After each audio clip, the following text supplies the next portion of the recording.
compare Feng Shui to the Titanic.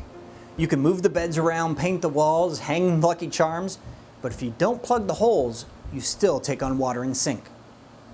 The challenge is that the holes in our life, or what we're experiencing in our environment and our space, are located below the water level, i.e. our subconscious mind. And that represents 86 to 88% of our brain. So we're receiving all of this information, patterns and behaviors via our space that we're not even aware of. Maybe we can highlight and focus on one or two of those holes and think that we're making progress, but the reality is maybe there's 12 to 15 of them that we're not aware of. And the challenge is that you have to gain a different perspective and insight into your space to be able to find those extra holes where you're leaking energy, or in this case, you're taking on water. The challenge is that everybody wants to have the fun and get to the destination, but the reality is they're moving slower. Their clarity continues to diminish.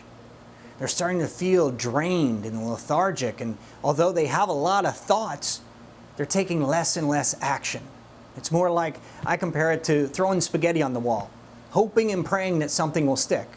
The challenge is that even if something sticks, a person's not in enough power to actually move forward with it, and they keep throwing more spaghetti on the wall, but they never sit down to eat their meal, i.e. get the result. Same thing with Feng Shui.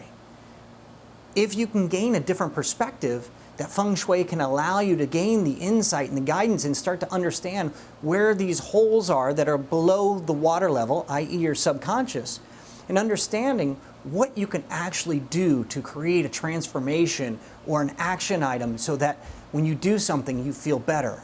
When you feel better, you want to do more of it. And that's how you start to gain momentum. Once you gain momentum, then you can start to see further out. A lot of times people come to me and they're frustrated because they don't know their purpose. Well, from that state of mind, you're not necessarily going to know.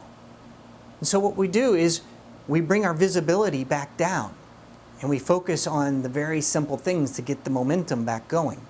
Once you do that, then you can start to experience progress instead of frustration and stomping your feet and just plain and simple angry and mad.